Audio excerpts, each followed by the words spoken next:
Welcome everyone to the video. Welcome. We have some new summons today. Today is the day of the Red Wedding.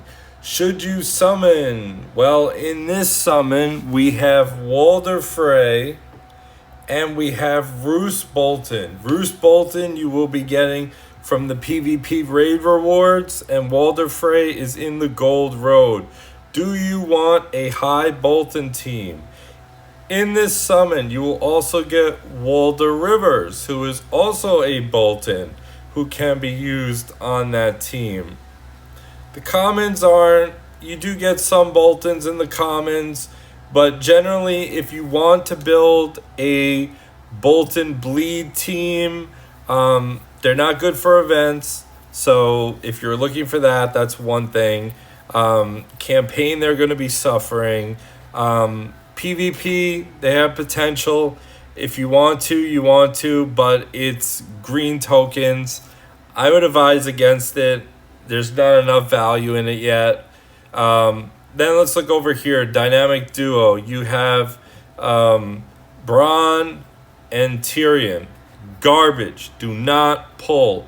I've always told people, pull for Tyrion. He has been nerfed. He is no longer useful. Do not pull on this summon whatsoever. Then you have, I'm going to go in another order because I want to save the best for last. Leaders of the Brotherhood. You have Thoros of Myr and you have Beric. This is a good fire team, good fire combination. They have a special tile that adds up. And Thoros is the only reviver in the game. He has the ability to revive people, which is very nice. And Beric is a great member of the fire team. I would say only if you are a whale to go after this, because Beric you can get in the purple token summons for free. So although this is a very tempting and juicy offer, I would hold off on that because you can get my man Beric in the purple summons with no spending whatsoever of your precious green tokens. Remember, the tokens are getting rarer and rarer, the greens. If you spend, you spend, that's great, but if you don't, you don't. And lastly, let's talk about the banner that when I was whaling, I was going absolutely bonkers for. When I wanted to create my special ice team, I ended up pulling a lot of Petyr Baelish, and I didn't realize how good he is. I did not realize how good Petyr Baelish is.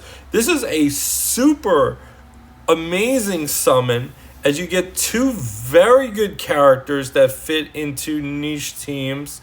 The epics and the commons are okay, but you get Caitlyn and Petyr Baelish.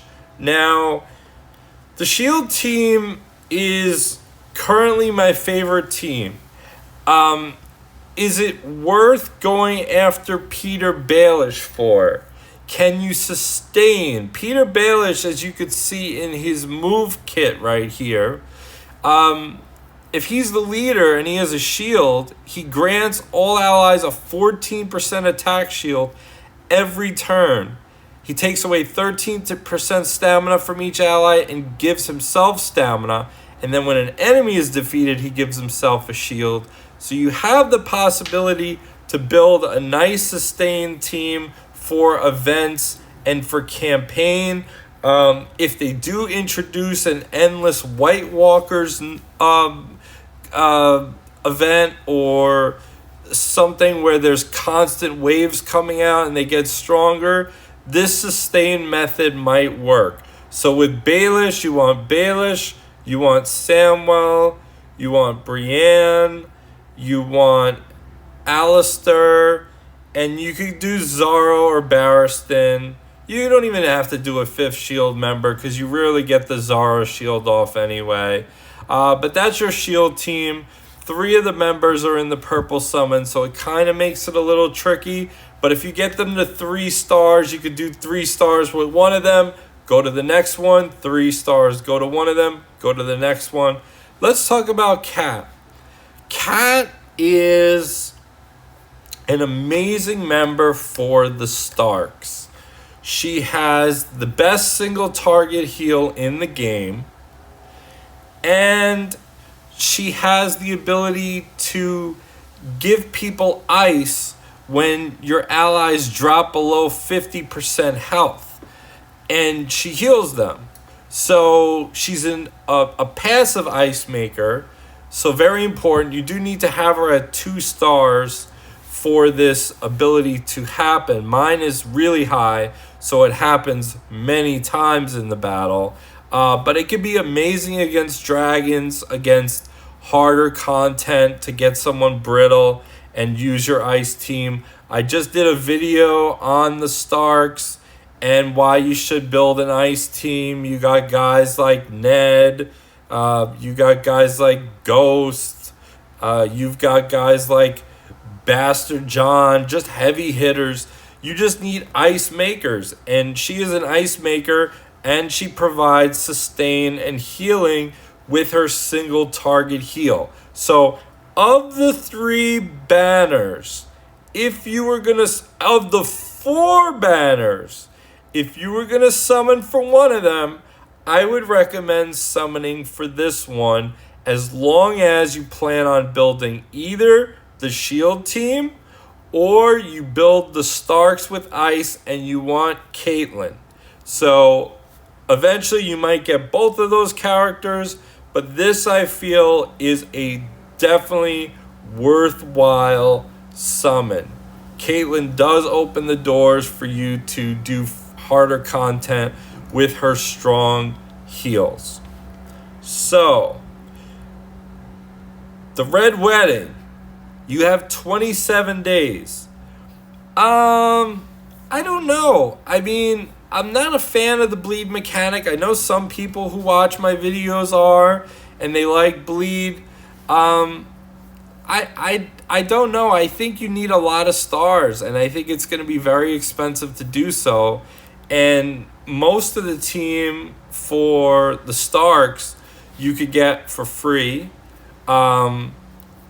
Leaders of the Brotherhood, it's a good summon, but I would say this is for whales only.